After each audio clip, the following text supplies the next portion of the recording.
bạn chẳng bắt đầu bây giờ bạn bấm pin nơi ở bậc ti bấy cứ cả quạt ra lật phật bậc cút sơ phải chăm sóc đá rồi giờ về tây miền mà đón nơi không cầm rật thna riêng đại dương bạn bàn chạy cầm rật thna rồi cầm thna rồi roll hái video tivi trong bàn bên dưới chân nhưng châu ta đó cái càng như tí buồn ấy cứ việc pon cho mùi nâng ca bậc cút sơ ăn vót từ lớp bầm nâng chỉ vớt tam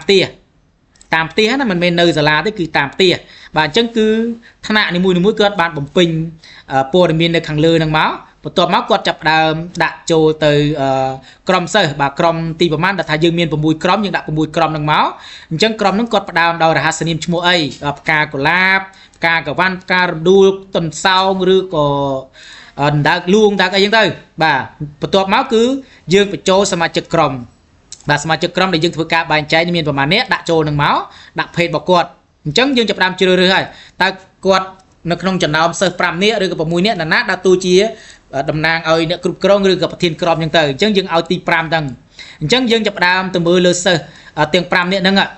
គាត់ជ្រើសរើសទៅលើដំណាំអីទៅលើបំណិនអីដែលគាត់ធ្វើអញ្ចឹងគាត់បានចូលរួមជួយលក់អត់បាទគាត់បានចូលរួមជួយលក់អត់ហើយគាត់បានជួយកិច្ចការងារហ្នឹងឲ្យជួយសកម្មភាពដាំអត់បាទហើយគាត់ជួយដាំឈើអត់បាទគាត់ជួយចិញ្ចឹមសត្វអត់គាត់ជួយកិច្ចការសិប្បកម្មអត់គាត់ជួយកិច្ចការជួសជុលអត់គាត់ជួយធ្វើការងារទាំងអស់នោះបានកម្រៃមកវិញអត់ហើយគាត់ជួយធ្វើកិច្ចការងារផ្សេងអត់ហ្នឹងពីកដល់ចូលអញ្ចឹងពីកដល់ចូលនេះគឺគេបានបញ្ជាក់លក្ខខណ្ឌនៅក្នុងហ្នឹងហើយនេះណាពីកដល់ចូលអញ្ចឹងសូមឲ្យលោកគ្រូបាទបន្ទុកថ្នាក់ឬក៏សិស្សានុសិស្សហ្នឹងគាត់យល់ដឹងអំពីការអានសិនទី1គឺបញ្ជីសិស្សក្នុងថ្នាក់ជួយលក់ដូរបាទចំនួនម៉ោងអញ្ចឹងទៅបញ្ជីឈ្មោះសិស្សក្នុងថ្នាក់ត្រូវដាំបន្លែចំនួនម៉ោងនិងផ្ទៃដាំបាទផ្ទៃដាំបានន័យថាដាំប្រមាណរោងប្រមាណម៉ែត្រប្រមាណកាឡាអញ្ចឹងទៅអញ្ចឹងសូមឲ្យគ្រូហ្នឹងគាត់អានឲ្យបានពីកដល់ចូលហ្នឹងបានដឹងកិច្ចការងារហ្នឹងទើបយើងទៅបំពេញនៅកន្លែងហ្នឹងគឺបាទទើបមានលទ្ធផលល្អបាទអញ្ចឹងនេះគឺជាកិច្ចការងារដែលត្រូវអនុវត្តអញ្ចឹងកិច្ចការងារនេះគឺយើងមាន3ទៅ4ចំណុចទី1គឺសិស្សធ្វើការវិភាគបាទពេញមួយថ្ងៃបាទទី2គឺ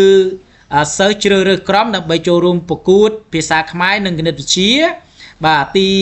3ឬក៏ឧបករណ៍ទី3នេះគឺសិស្សបំពេញកិច្ចការងារការប្រកួត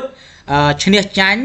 តាមសប្តាហ៍នៅក្នុងត្រីមាសបាទចុងក្រោយនេះគឺសិស្សបាទចូលរួមអនុវត្តបំណិននៅផ្ទះបាទទៅលើកិច្ចការងារដែលគាត់បានអនុវត្តបាទនេះគឺជាកិច្ចការងារដែលសិស្សត្រូវធ្វើទៅតាមថ្នាក់នីមួយៗបាទសូមអរគុណ